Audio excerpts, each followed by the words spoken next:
દેવી રક્ષા કરો અને દાદા કરજો સહાય. મારી કુળદેવી તમે રક્ષા કરો, દાદા કરજો સહાય.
આપણા બાબુ દાદા પર સંશોધન કરવા એક અમેરિકન નાગરિક આવ્યા હતા અને એમના વિષય પર PhDની ડિગ્રી મેળવી હતી. એવા પરમ પ્રતાપી પ્રાંત વંદનીય વીર બાબુદાદાના ઇતિહાસના પાના ઉલ્લેખતા વર્ષો પહેલા ગુજરાતના એક પ્રદેશમાં ધાંધલજી રાઠોડ પ્રવાસ કરી રહ્યા છે ઉષાકાળે.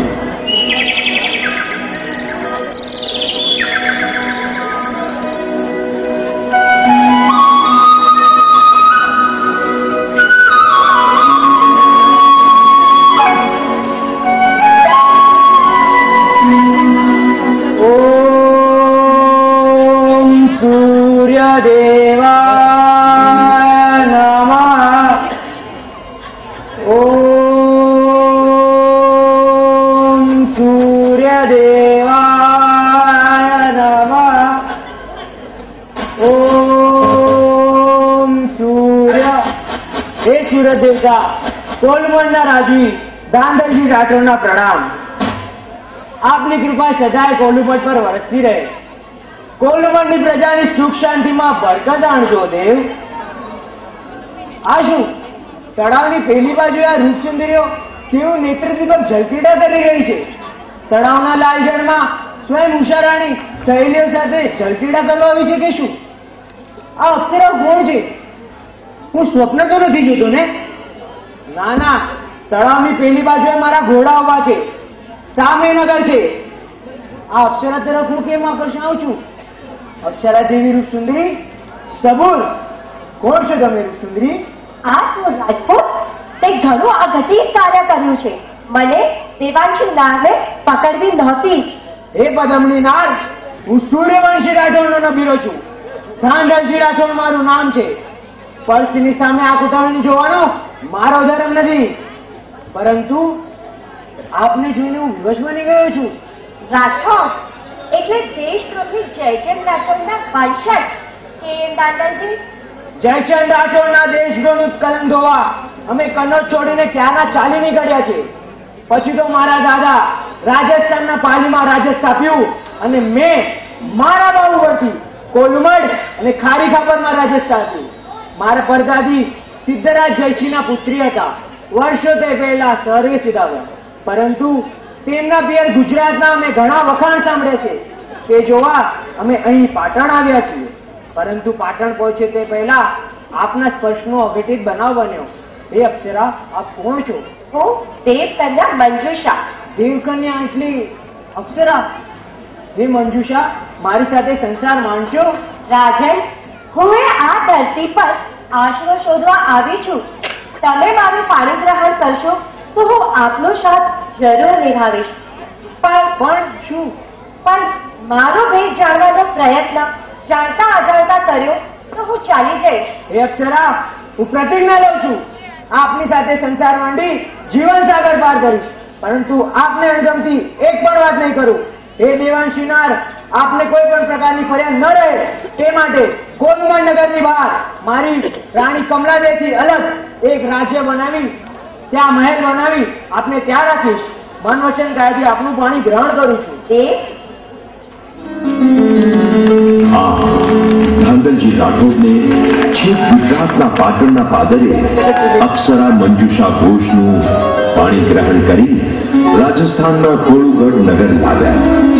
ધાંધલની પ્રથમ રાણી કમલાદે પોતાના પરાક્રમી પતિને ખૂબ પ્રેમ કરતી હતી, પણ એમનો પતિ દિવસે રાજકારણમાં ને રાત્રે બહાર રહેતા હોવાથી ચિંતા થતી હતી. અને એક દિવસ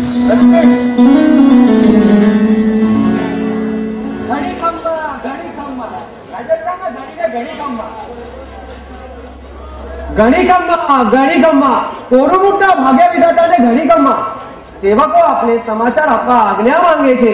આજ્ઞા છે મહારાજ, આપના કુંડો ભાગ્યોદય થવાનો છે. આપના રાણીને દિવસો જઈ રહ્યા છે. આપણા કુળમાં વધુ એક સંતાનનું આગમન થવાનું છે. પરંતુ લોકોને બચાવવાનું કાવતરું રચ્યું છે. થોડા જ સમયમાં આપના દાંપત્ય જીવનમાં વીરનો યોગ રચાયો છે. એટલે મંજુષા મને છોડીને જતી રહેશે? નહીં, હાથે કયો અભિશાપ? નહીં, જાણતો મહારાજ, આ અભિશાપની સાથે પરમ કૃપાળુ પરમાત્મા આપને આપ્યું છે. મહારાણી મનુષ્યના દિવસે કુંવરનું આગમન કરાવે છે. શાંતિ રાખો. ગ્રહો અને નક્ષત્રોની ગણિત માનતા આવનાર કુંવર પરમવીર, પરાક્રમી અને પુત્રીય બનવાના એજાન પર જાય છે. રાજજ્યોતિષોએ આવનાર કુંવરની ગુણનું ગણિત માનતા એનું નામ બાબુ રાખવાનું નક્કી કર્યું છે. બાબુ, વાહ, અતિ સુંદર.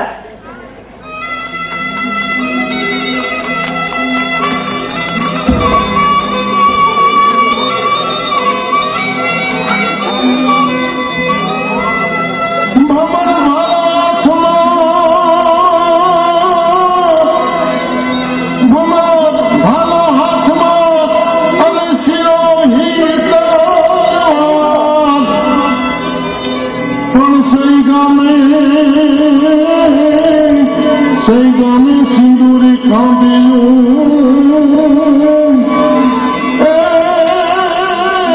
બાપુને ધાજા કરીએ જુવાર પણ સઈ ગામે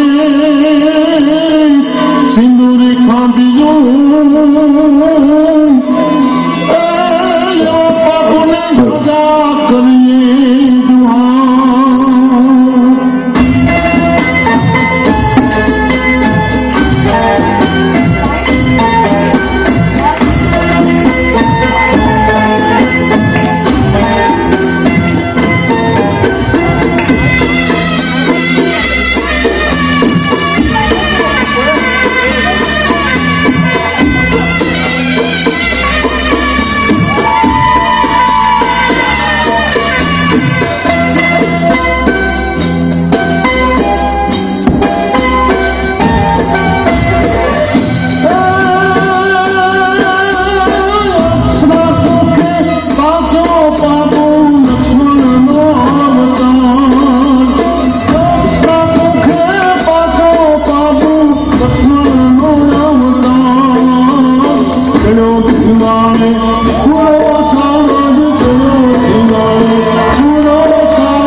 ફાગણ માસમાં અને ફોલગઢ નગરની બહારના રાજમહેલમાં મંજુષા રાણીએ રૂપ રૂપના અંબાર જેવા એક કુંવરને જન્મ આપ્યો.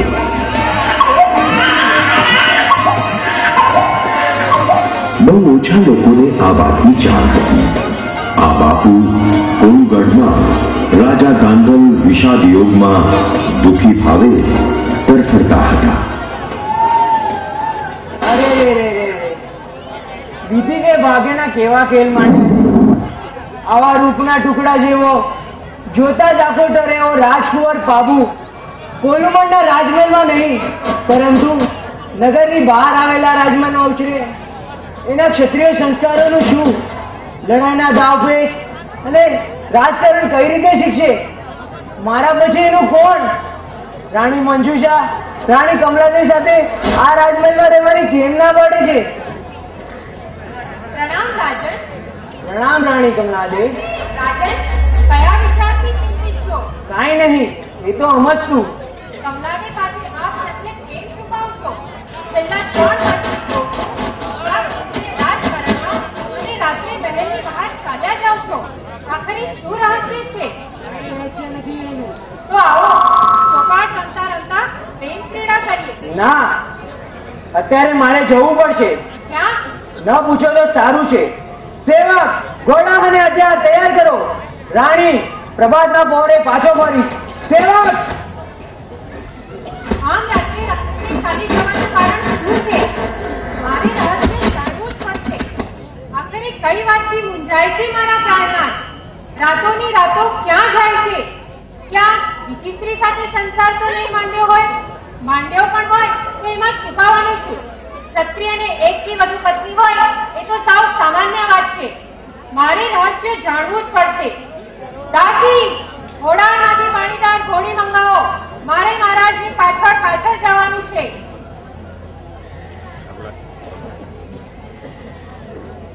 તમે મારા દેવના દીધેલ છો, તમે મારી પ્રીતના ફૂકેલ છો.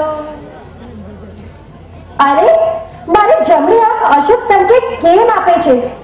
કોઈ ગતિ બનાવતો નથી મનોને. પગની ભીખ કરાતા કેમ થાય છે? કોણ છે ત્યાં? એ તો અમે છીએ દેવી. રાજન, આપ આપના જ રાજમહેલમાં આ ચોરી છુપી હતી. તમારા અને અમારા બાળક બાબુનો વિવાહ અમારાથી જીરવાતો નથી. પાસે હોવા છતાં અમારું બાળક બાબુ અમારથી દૂર રહે એ કયા પિતાના હૃદયથી સેવાય? માટે મધ્યરાત્રિનો વિચાર કર્યા વગર આપને લેવા આવ્યો છું. ચાલો અમારી સાથે કોલુમણના રાજમહેલમાં રહી અમારા પગલા પાડો અને અમારી પ્રથમ રાણી કમલાદેવી સાથે રહીને અમારું જીવન ઉજ્જવળ બનાવો દેવી. નહીં, એ શક્ય નથી. કામ શક્ય નથી સખી, કામ શક્ય નથી. કમલાદેવી, તમે? હા, આપની બેચેનીનું રહસ્ય જાણવા આપનું પગલે પગલું દબાવતા નગરની પાર અહીં સુધી આવ્યા છીએ. રાજન, અજાણતા જ આપે